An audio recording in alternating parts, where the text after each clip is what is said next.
Assalamualaikum warahmatullahi wabarakatuh.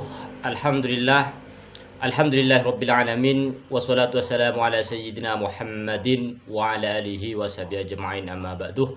Sahabat-sahabat Mas Wahyu dimanapun berada, semoga semuanya selalu dalam keadaan sehat walafiat dan dilancarkan segala usahanya, diberikan kesehatan jasmani, rohani, dan juga diberikan kekuatan Islam dan iman oleh Allah Subhanahu wa taala. Amin ya rabbal alamin.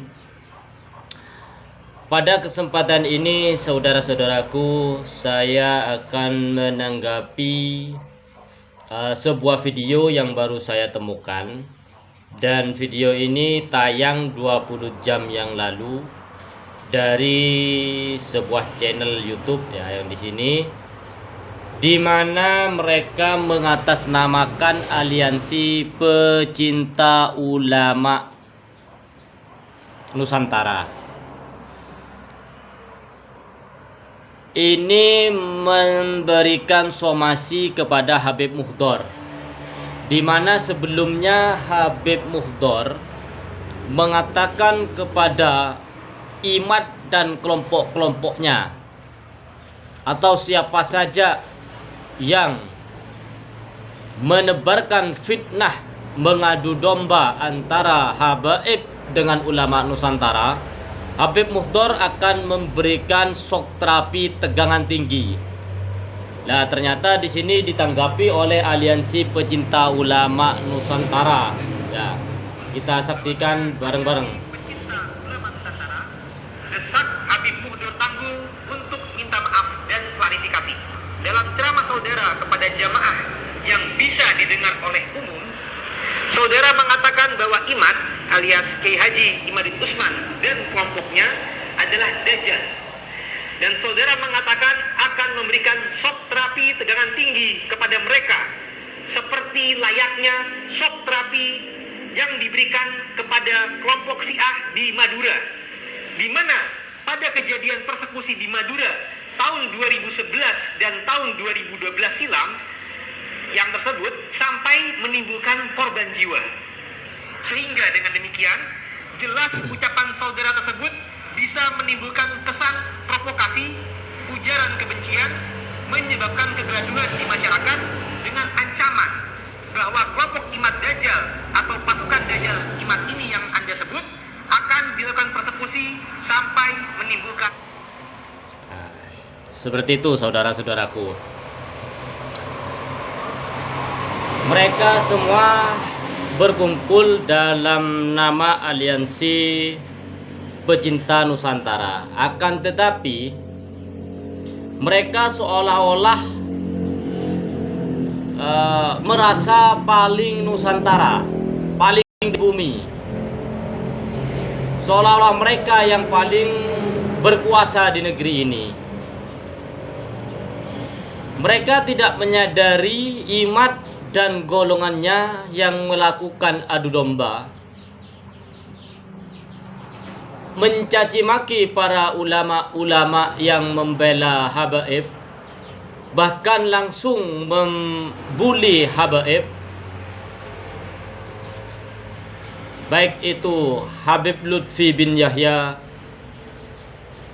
Habib Rizik Syihab, Habib Bahar bin Smith, atau habaib-habaib lainnya. Mereka bully, mereka caci maki habis-habisan, termasuk ulama-ulama Nusantara yang berada di pengurusan PBNU ya.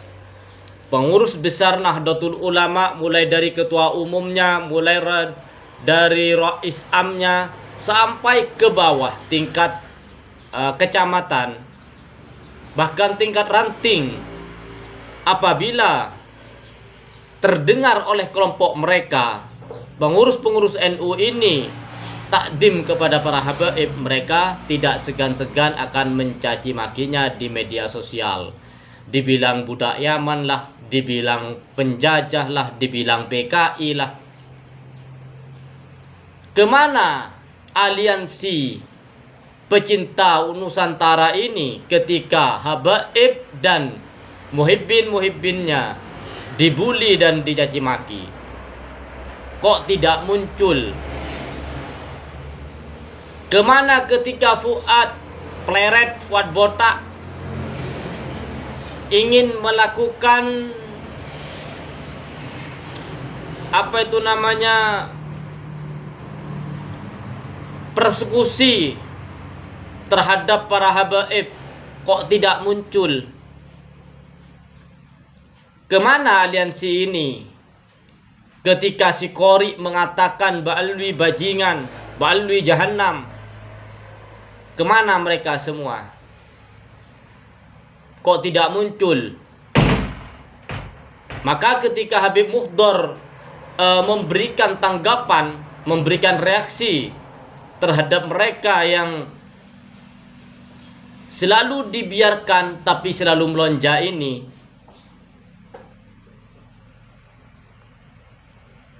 Habib Mukhdar memberikan reaksi dengan mengatakan akan memberikan shock terapi kepada mereka.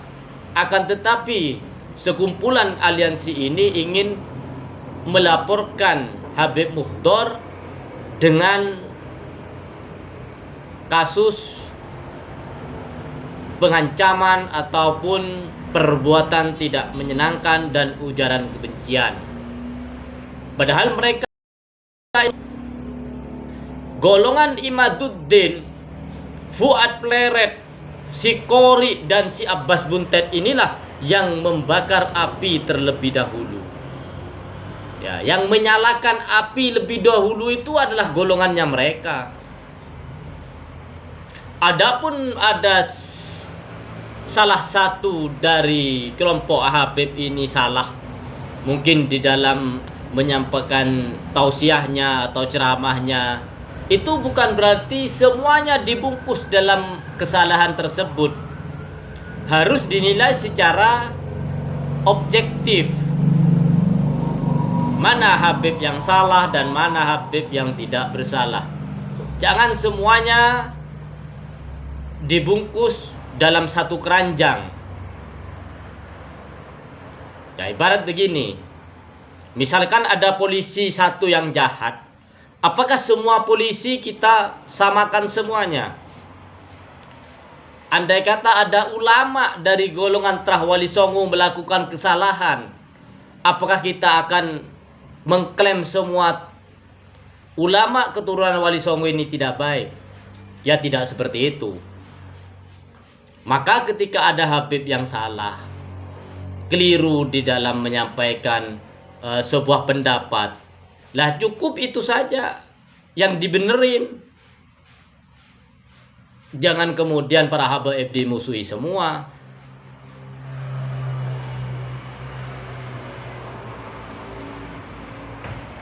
Sekarang menanggapi aliansi pecinta Nusantara ini yang katanya ingin melaporkan Habib Mukhdar. Dari sini sudah kelihatan mereka ini sangat su'ul adab dan mencari-cari kesalahan daripada habaib, memancing-mancing emosi kami sehingga ketika kami bereaksi maka kami akan dijebak dalam sebuah pidana. Cara-cara seperti itu adalah cara-caranya orang licik. Mereka ngajak debat, giliran diadakan debat mereka lari. Mereka mencaci maki kami habis-habisan, mencaci para habaib habis-habisan, mencaci maki ulama-ulama yang selama ini takdim terhadap habaib juga dicaci maki. Ulama-ulama sepuh semuanya dianggap tidak berilmu oleh si Imaduddin ini. Imaduddin ini seolah-olah memaksakan tesisnya harus diakui di seluruh dunia, yang mengatakan bahwa Ba'alwi ini gugur, bukan keturunan Rasulullah.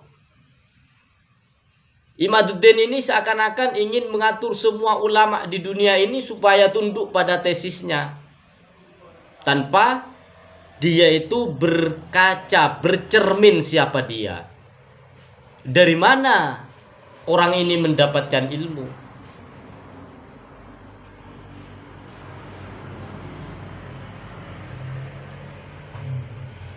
Toh di dalam tesisnya itu sudah diungkap oleh Gus Wafi bahwa tesisnya kebanyakan adalah hasil daripada googling, mencomot di internet. Maka ketika dia mengatakan dengan lantang bahwa walaupun ulama sedunia mengakui habaib ini sebagai dzurriyyah Rasulullah SAW, akan tetapi Imad tidak mau mengakui hal itu. Dari sini sudah kelihatan bahwa dia memiliki ambisi, memiliki maksud dan tujuan bukan untuk kemaslahatan umat, akan tetapi ingin mendapatkan keinginannya secara pribadi. Sebab kalau tesis ilmiah mau diakui oleh dunia internasional tidak begitu caranya. Tesis itu diuji dulu di Naqobah internasional, diuji dulu di lembaga-lembaga yang memang menjadi rujukan nasab-nasab para habaib ini. Misalnya kalau di Robitoh Alawiyah duduk bersama, diskusi, bukan main kucing-kucingan. Maka ketika mereka menamakan dirinya sebagai kiai, mensponsorkan satunya bahwa ini adalah Gus, keturunannya Wali Songo, nanti disambung sampai kepada Rasulullah, kan maunya seperti itu. Maunya kalian itu diakui sebagai dzurriyyah Wali Songo dan diakui sebagai dzurriyyah Rasulullah. Di mana Imad Botak itu mengatakan berkali-kali bahwa dirinya adalah keturunan daripada Wali Songo. Demikian pula si Ibaduddin bin Sarman ini, si Qori. Kemudian mereka ini nantinya akan mencari ustadz-ustadz di kampung, kiai-kiai di kampung, untuk kemudian dipanggil sayyid, dihubungkan nasabnya. Ya, dihubungkan nasabnya ke trah-trah Wali Songo, kemudian dipanggil sayyid, kemudian diberikan bisikan-bisikan, hasutan-hasutan untuk membenci para habaib dengan alasan bahwa ingin meluruskan nasab. Mau meluruskan nasab bagaimana ketika para ahli nasab sudah ditolak? Mau diskusi secara ilmiah bagaimana? Sedangkan pakar-pakar atau ilmuwan-ilmuwan yang mumpuni di dalam bidangnya ditolak semua oleh Imad ini dengan alasan kitab palsu lah. Padahal dirinya sendiri di dalam tesisnya itu banyak kesalahannya setelah diteliti oleh Buya Qurtubi. Banyak nahu sorof yang tidak benar di situ. Pandainya mereka ini adalah memanfaatkan keturunan atau trah-trah Wali Songo yang ada di desa-desa, yang ada di daerah-daerah ini, untuk kemudian dibangkitkan melawan para habaib. Itulah kelicikan mereka. Dan ketika para muhibbin daripada habaib ini, para pendukung daripada habaib ini, orang atau warga memang dari dulunya takdim terhadap habaib ini, ketika memberikan reaksi kepada kelompok Imad ini, maka dia akan laporkan. Tapi ketika mereka yang mengintimidasi daripada golongan habaib, mereka tidak berani bersuara, ngumpet. Kan seperti itu cara-cara orang licik, seperti itu saudaraku. Maka saya menyatakan kemarin, saya menyatakan diri ketika saya dipanggil oleh guru-guru kami oleh para habaib, maka saya siap berada di barisan para habaib ini untuk menghalau provokator-provokator yang ingin merusak moral bangsa di negeri ini. Saya tidak pernah memusuhi ulama, saya tidak pernah memusuhi ustadz, saya tidak pernah juga memusuhi tokoh-tokoh masyarakat yang ada di Madura. Akan tetapi ketika ada segerombolan orang ini mau masuk ke sini, ingin merusak tatanan yang selama ini di sini sudah baik, maka orang yang siap menghalau, orang yang akan berada di barisan pertama itu adalah saya. Kemarin saya sudah jelaskan bahwa saya tidak berangkat dari suku ataupun organisasi manapun. Saya orangnya selalu independen, berangkat dari pribadi saya sendiri. Ketika saya dibutuhkan oleh guru saya, ketika saya dibutuhkan oleh para habaib, maka saya siap lahir batin, baik siang maupun malam saya akan selalu siap menjaga guru-guru kami dari rongrongan para pengkhianat-pengkhianat bangsa ini. Kami dituduh antek-antek Belanda, kami dituduh antek-antek Yaman. Padahal ketika negara ini menyatakan bahwa anak PKI tidak bersalah dan negara mau minta maaf kepada keturunan PKI, orang yang paling keras menentang itu adalah Habib Rizik dan anggota FPI. Lalu mereka katakan kami tidak NKRI. Lalu mereka katakan kami ingin memecah belah bangsa ini.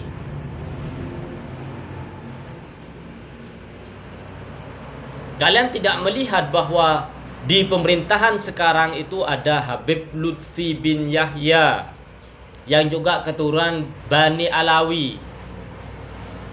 Beliau selalu bersama-sama dengan Bapak Presiden, Bapak Joko Widodo, dan sekarang bersama-sama dengan Bapak Prabowo sebagai presiden terpilih secara sah sesuai dengan undang-undang. Apakah beliau kurang nasionalisme? Hingga kemudian ada si kakek tua yang giginya ompong itu, si Mufid dari Klaten atau dari mana itu saya nggak tahu, saya nggak mau menyebut nama daerahnya. Maka saya katakan si Mufid ompong itu yang mengata-ngatain Habib Lutfi perusak bangsa, Habib Lutfi penjajah dan lain sebagainya itu, tiba-tiba muncul orang-orang semacam itu yang ngurus giginya saja tidak bisa, kok buru-buru ngurus nasabnya Habib Lutfi, ngurus nasabnya para habaib.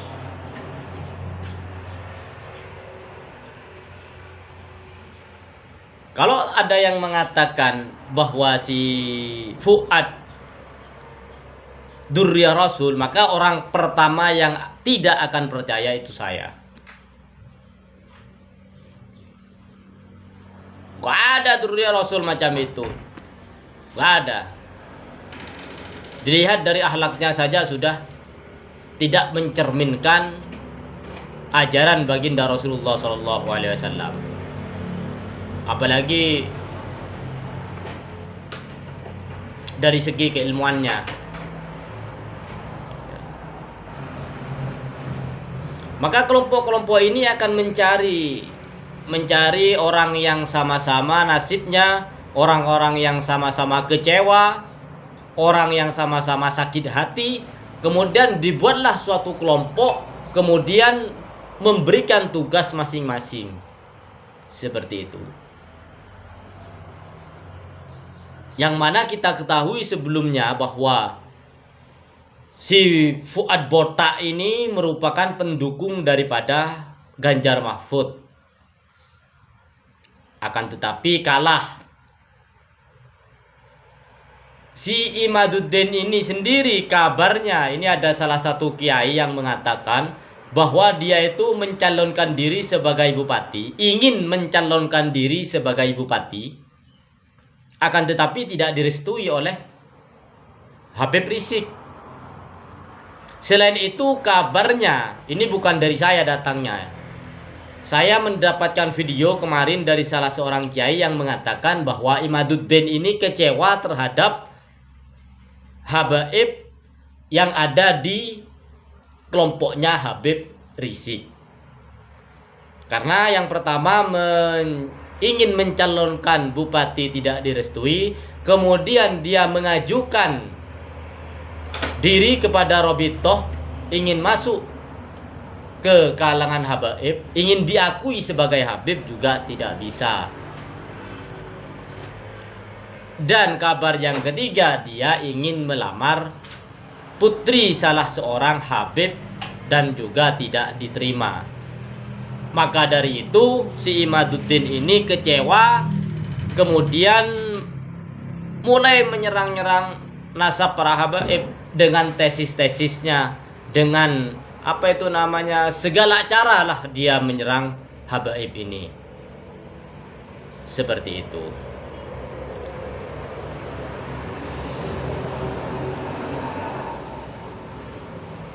Maka ketika aliansi, orang yang mengatasnamakan aliansi pembela Nusantara ini mau melaporkan Habib Muhdor, maka saya pribadi siap merapatkan barisan kepada Habib Muhdor. Orang kemarin sore kok tiba-tiba muncul di media sosial, ingin memframing semua habaib, ingin mengusir semua habaib di Indonesia. Gak bahaya tak? Nah, cuman itu yang saya pikirkan. Mampu nggak kalian? Semakin kalian berusaha keras ingin menyingkirkan habaib dari negeri ini, maka akan semakin sakit hati kalian. Seperti halnya kalian menghantam sebuah tembok yang kokoh dengan tangan kalian. Apa yang terjadi? Kalian akan merasakan sakitnya tuh di sini. Sakitnya tuh di sini. Ketika kalian berusaha dengan segala cara untuk menyingkirkan para habaib dari negeri ini.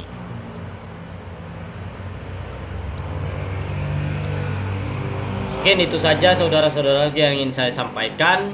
Sekali lagi saya tegaskan, saya atas nama saya pribadi siap merapatkan barisan kepada Habib Muhdor dari segala, untuk menghalau dari segala provokator-provokator yang ingin menghancurkan negeri ini melalui para habaib, melalui dia masuk ke pengurus-pengurus NU, dia masuk ke ulama-ulama Nusantara di kampung-kampung. Maka saya siap untuk merapatkan barisan bersama Habib Muhdor untuk memberikan sebuah shock terapi terhadap mereka. Itu saja yang ingin saya sampaikan. Salam NKRI, salam orang Madura Situng Dere, orang Madura. Assalamualaikum warahmatullahi wabarakatuh.